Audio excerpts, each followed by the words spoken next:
નમસ્કાર, speed news સાથે હું છું નુપુર। નજર કરીએ સમાચારો પર। પાકિસ્તાની ફરી નાપાક હરકત પાકિસ્તાનની સામે આવી છે। પાકિસ્તાને ફરી કાશ્મીરના પૂંછમાં યુદ્ધ વિરામનો ભંગ કર્યો છે। સતત બીજા દિવસે પણ પાકિસ્તાન દ્વારા ફાયરિંગ ચાલુ છે।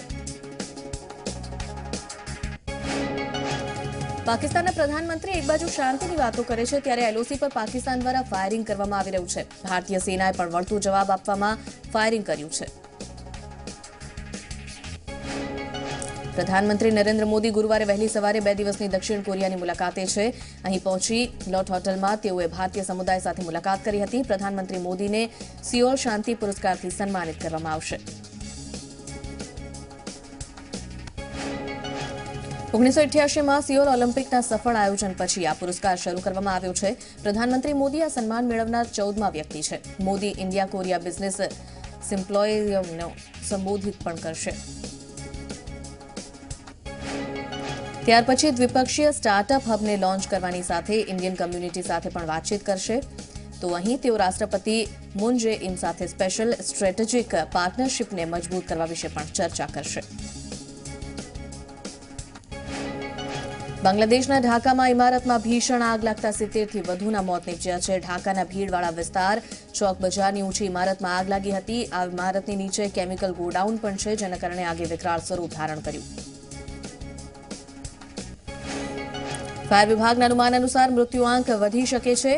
આગ ગેસ સિલિન્ડર બ્લાસ્ટ થવાના કારણે લાગી હતી અને કેમિકલના કારણે આગે વિકરાળ સ્વરૂપ ધારણ કર્યું હતું।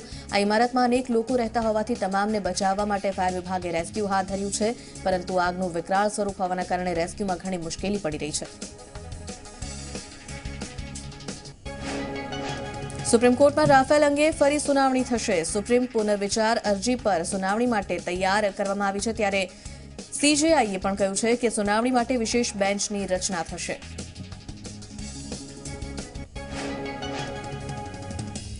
દિલ્હીમાં 6 માર્ચે કેન્દ્રની અંતિમ બેઠક યોજાય તેવી શક્યતા છે। ચૂંટણીની તારીખ જાહેર થતા પહેલા અંતિમ કેબિનેટ બેઠક મળી શકે છે। અંતિમ કેબિનેટ બેઠકમાં સરકાર મહત્વનો નિર્ણય લઈ શકે છે। અમિત શાહે યુપીના મુખ્યમંત્રી વચ્ચે બેઠક કરી, જેમાં રાજ્યની હાલની પરિસ્થિતિ અંગે ચર્ચા કરવામાં આવી। યુપીના હાલના સાંસદોના કાર્યોની સમીક્ષા કરવામાં આવી। ઘણા સાંસદોનો પ્રોગ્રેસ રિપોર્ટ સંતોષજનક ન આવતા અંદાજે સાંસદોની ટિકિટ કપાઈ શકે છે।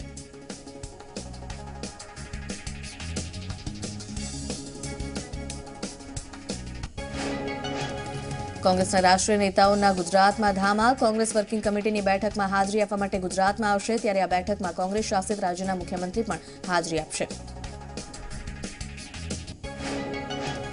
વિધાનસભામાં એસટી હડતાળના મુદ્દો ગાજ્યો હતો, ત્યારે આ મુદ્દો કોંગી ધારાસભ્ય વિરજી ઠુમરે ઉઠાવ્યો।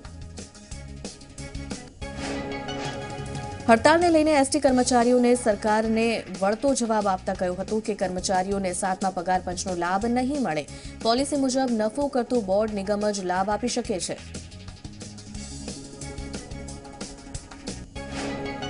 મુખ્યમંત્રી વિજય રૂપાણીએ હડતાળ પર ઉતરેલા એસટીના કર્મચારીઓને હડતાળ પરત ખેંચવા માટે અપીલ કરી છે। મુખ્યમંત્રીએ કહ્યું કે સામાન્ય લોકોને પડતી મુશ્કેલીના કારણે હડતાળ પરત ખેંચવામાં આવે। સાથે તેમણે કહ્યું કે કર્મચારીઓ સાથે મળીને સમસ્યાના સમાધાન માટે ઉકેલ લાવવામાં આવશે।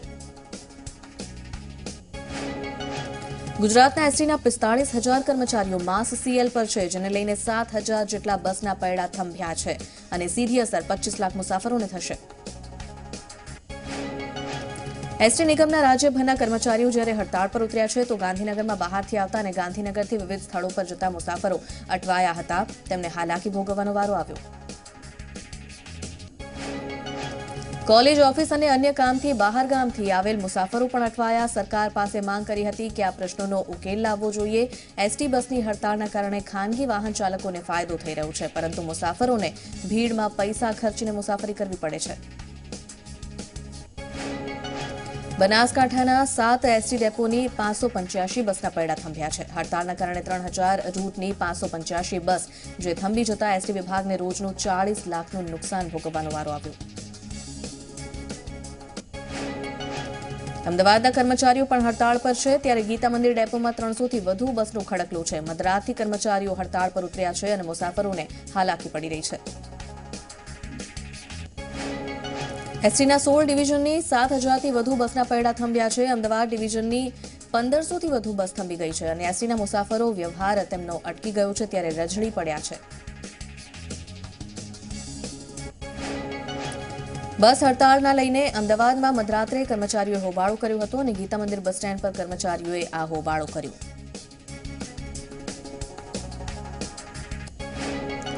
વડોદરા એસટી ડિવિઝનના 7 ડેપોની અંદાજે 400 બસના પૈડા થંભ્યા છે. વડોદરા ડિવિઝનના 1800થી વધુ કર્મચારીઓ હડતાળ પર ઉતરતા 70 લાખનું નુકસાન થશે. કર્મચારીઓ અલગ અલગ 14 જેટલી માંગ પૂરી કરવાના ઉદ્દેશ સાથે આ માસ સીએલ પર ઉતર્યા છે, જેના ભાગરૂપે વડોદરા એસટી ડેપોના બેરિકેડ લગાવવામાં આવ્યા છે. અહીં ત્યારે મુસાફરો તેમાં અંદર પ્રવેશી ન શકે તે માટે આ બેરિકેડ લગાવાયા છે.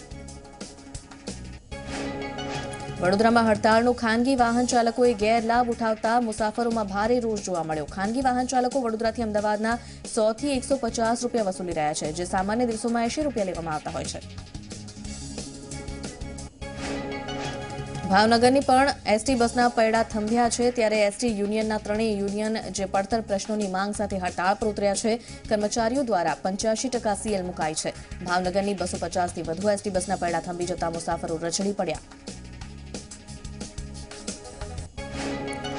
સુરતમાં જીએસઆરટીસીના કર્મચારીઓ પણ હડતાળ પર છે. ત્યારે અલગ અલગ માંગણીઓ સાથે કર્મચારીઓની હડતાળ અને હડતાળને લઈને પોલીસનો ચુસ્ત બંદોબસ્ત ગોઠવી દેવામાં આવ્યો છે.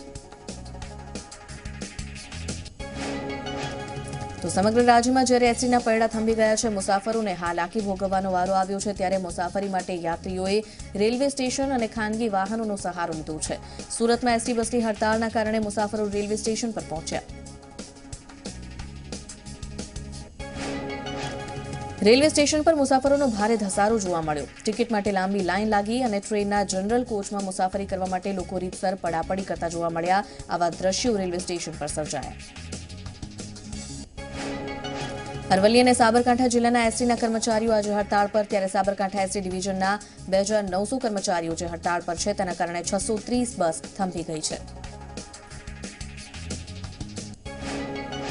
એસટી કર્મચારીઓની હડતાળથી ખાનગી વાહનો ઉઘાડી લૂંટ ચલાવી રહ્યા છે. ડબલ ભાડું છતાં પ્રાઇવેટ વાહનમાં બેસવાની જગ્યા નથી મળતી. લોકો મોતની મુસાફરી કરતા પણ જોવા મળ્યા.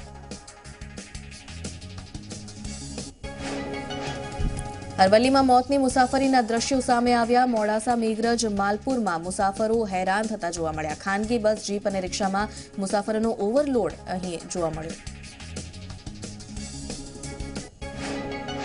આ તરફ મહેસાણામાં પણ એસટી કર્મચારીઓ હડતાળ પર છે. મહેસાણા જિલ્લાના 11 ડેપોની 700 બસના પૈડા થંભી ગયા છે. મુસાફરો અટવાયા છે, તેમણે ખાનગી મુસાફરીનો સહારો લીધો છે.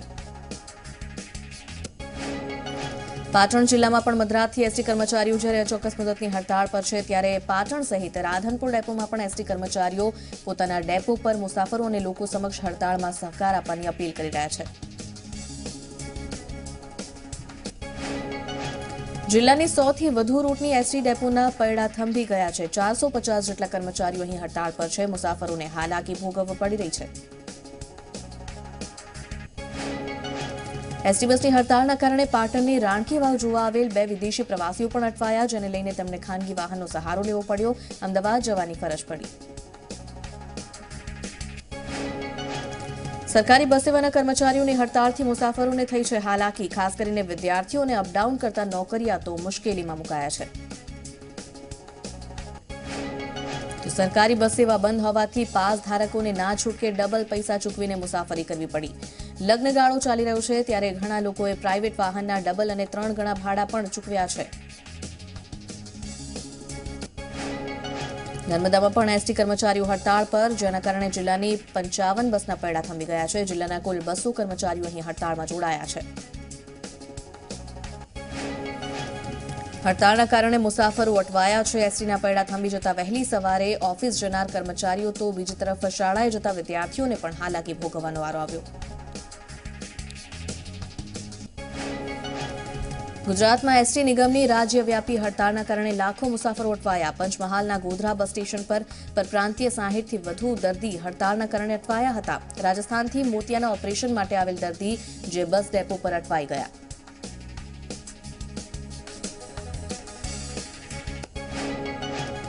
એસટી બસના કર્મચારીઓ પોતાની પડતર માંગને લઈને હડતાળ પર છે. ત્યારે વલસાડમાં એસટી બસના કર્મચારીઓ પણ હડતાળ પર છે અને વલસાડના 400 જેટલી એસટી બસના પૈડા થંભ્યા છે. 2300 કર્મચારીઓ અહીં હડતાળ પર.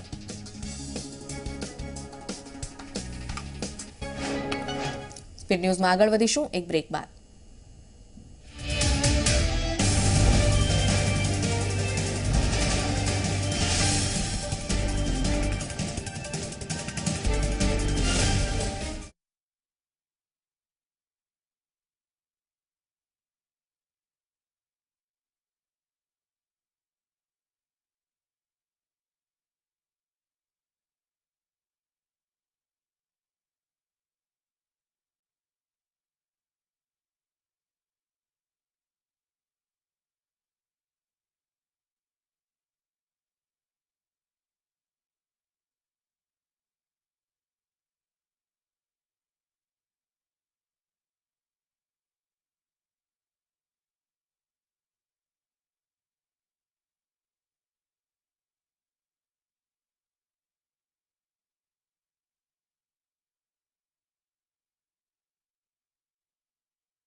Welcome back. સમાચારોમાં આગળ વધીએ.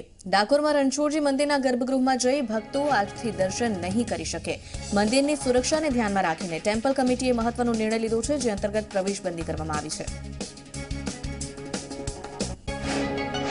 વર્ષ 2017થી ભક્તોને ગર્ભગૃહમાં પ્રવેશથી મંજૂરી આપવામાં આવી હતી, પરંતુ હવે ફરી ગુજરાતમાં અપાયેલ એલર્ટના પગલે પ્રવેશબંધી કરવામાં આવી છે. પાકિસ્તાનમાં થઈ રહેલી શાકભાજીની નિકાસને અટકાવવામાં આવી છે. ગુજરાત વેજીટેબલ એક્સપોર્ટ યુનિયનના પ્રમુખે નિવેદન આપ્યું છે. પાકિસ્તાનમાં મોકલવામાં આવતી શાકભાજી બંધ કરાઈ છે, જેને લઈને યુનિયને 150થી વધુ ટ્રકને અટકાવી છે. સુરતમાં આજથી નવી પાર્કિંગ પોલિસી લાગુ કરવામાં આવશે. જો કે લોકોનો રોષ જોતા સુરત મહાનગરપાલિકાએ પોતાના નિર્ણયમાં ફેરફાર કર્યો છે, જેમાં પ્રથમ 30 મિનિટ સુધી વાહન ચાલકો પાસેથી કોઈપણ જાતનો ચાર્જ લેવામાં નહીં આવે. 20મી ફેબ્રુઆરીથી શહેરમાં 16 જગ્યાએ નવી પાર્કિંગ પોલિસી લાગુ થવાની હતી, પરંતુ લોકોના વિરોધના કારણે તેમાં મનપાએ ફેરફાર કરવો પડ્યો છે. આજથી પ્રથમ તબક્કામાં 16થી વધુ રસ્તાઓ નક્કી કરવામાં આવ્યા છે. સુરતમાં ભટાર રોડ પર 4 લોકો પર તલવાર વડે હુમલો કરવામાં આવ્યો. કૃષ્ણનગર વિસ્તારમાં અંગત અદાવત રાખીને હુમલો કરાયો. ઇજાગ્રસ્તોને સારવાર માટે સિવિલ હોસ્પિટલ ખસેડવામાં આવ્યા છે. કટોદરા પોલીસે સમગ્ર મામલે તપાસ હાથ ધરી છે. પાસ કન્વીનર અલ્પેશ કથિરિયાની વરાછા પોલીસે ધરપકડ કરી. મહત્વનું છે કે અલ્પેશ સામે રાયોટિંગ અને અધિકારીઓને અપશબ્દો બોલવા બાબતે ગુનો નોંધાયેલો છે. આ કેસને લઈને ધરપકડ કરાઈ હતી. તેને કોર્ટમાં રજૂ કરવામાં આવ્યું, જ્યાં કોર્ટે વરાછા પોલીસનો ઉધડો લીધો. પોલીસે પ્રોડક્શન રિપોર્ટ રજૂ કરતાની સાથે જ તેને રિજેક્ટ કરી દેવામાં આવ્યો. કોર્ટે જણાવ્યું કે જામીનપાત્ર ગુનો હોવા છતાં શા માટે કોર્ટમાં લાવવામાં આવ્યો. કોર્ટની ટકોર બાદ પોલીસે ફરી અલ્પેશને લાજપોર જેલમાં ખસેડ્યો.